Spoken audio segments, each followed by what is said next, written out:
Praise the Lord. தேவனுக்கு மகிமை உண்டாவதாக. ஆண்டவரும் இரட்சகருமாய் இருக்கிற இயேசு கிறிஸ்துவின் இணையற்ற நாமத்தினாலே இந்த கால வேளையில் உங்கள் யாவரையும் நான் வாழ்த்துகிறேன். இந்த நாளுக்கான தேவனுடைய வார்த்தை சங்கீதம் 143 அதிகாரம் 9 வசனம். கர்த்தாவே, என் சத்துருவுக்கு என்னை தப்புவியும், உம்மை புகலிடமாக கொள்ளுகிறேன். தாவீது சொல்லும் வார்த்தையை கவனியுங்கள். அவன் சொல்லுகிறான், ஆண்டவரே, நான் உம்மை புகலிடமாக கொள்ளுகிறேன். அவனுடைய வாழ்க்கையில் ஒரு ஆழமான நம்பிக்கை இருந்தது. தன் வாழ்க்கையில் கடந்து வந்ததான எதிரிகள், சோதனைகள், பயம் சூழ்ந்திருந்த போது அவன் மனிதனிடத்தில் அல்ல, கர்த்தரிடத்தில் தன் பாதுகாப்பை தேடுகிறான். இன்றைக்கு அநேக நேரத்தில் நம்முடைய வாழ்க்கையிலையும் சில சூழ்நிலைகள் கடந்து வரும்போது, சில பிரச்சனைகள் கடந்து வரும்போது, பயங்கள் கடந்து வரும்போது, சோதனைகள் கடந்து வரும்போது நம்ம என்ன செய்வோம் அப்படின்னா, சில மனிதர்களை தேடுவோம்ல. ஆனால் தாவீது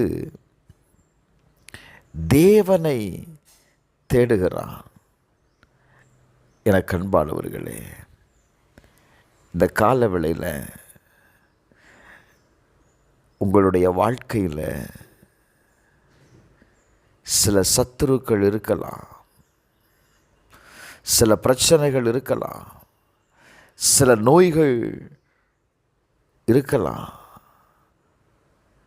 பயம், தோல்விகள். இதை நிமித்தம் நீங்கள் மனசோர்வு அடைந்திருப்பீங்கன்னா, நான் சொல்லுவேன், கர்த்தரிடத்தில் பிரைஸ் தி லார்ட் திரும்புங்க. அவரை நீங்கள் புகலிடமாய் கொள்ளும்போது கர்த்தர் என்ன தெரியுமா செய்வார்?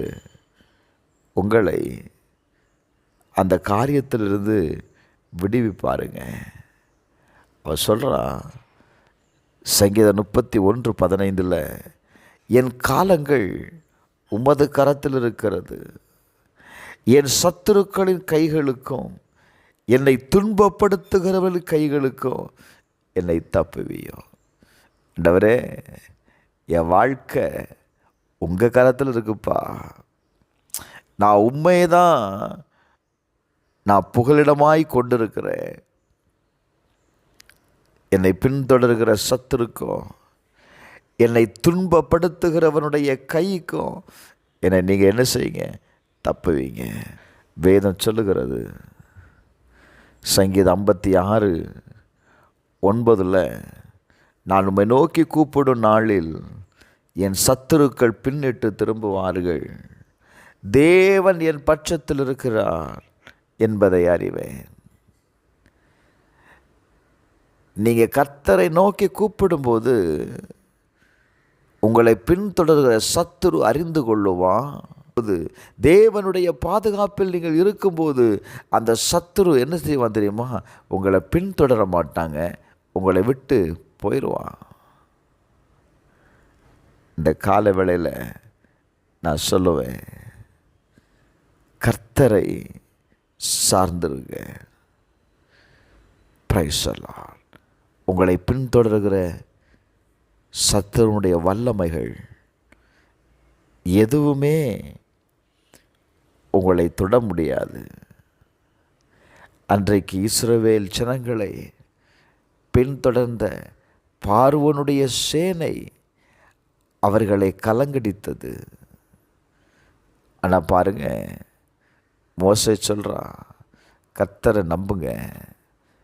இன்றைக்கு அவர் உங்களுக்கு செய்யும் ரட்சிப்பை நீங்கள் பாருங்க. அவர் உங்களுக்காக யுத்தம் பண்ணுவார். என்ன நடந்தது தெரியுமா? அவர்களை பின்தொடர்ந்த சத்துருக்கள் சொன்ன வார்த்தை,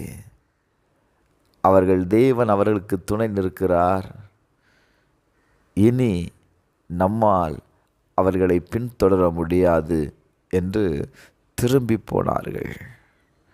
நான் சொல்லுவேன், கர்த்தரை புகலிடமாய் நீங்கள் கொண்டிருப்பீங்கன்னா எந்த சத்துருவும் உங்களை பின்தொடர மாட்டான். கர்த்தர் உங்களுக்கு ஜெயத்தை தருவார். ஜெபிப்போமா. பரலோக பிதாவே, இயேசுவின் நாமத்தில் ஜெபிக்கிறப்பா, இந்த கால வேளையில் ஆண்டவரே, எங்களை சூழ்ந்திருக்கிற எல்லா சவால்களிலுமிருந்து எங்களை விடுவியும். நாங்கள் உம்மிடத்தில் புகலிடமாய் கொள்ளுகிறோம்.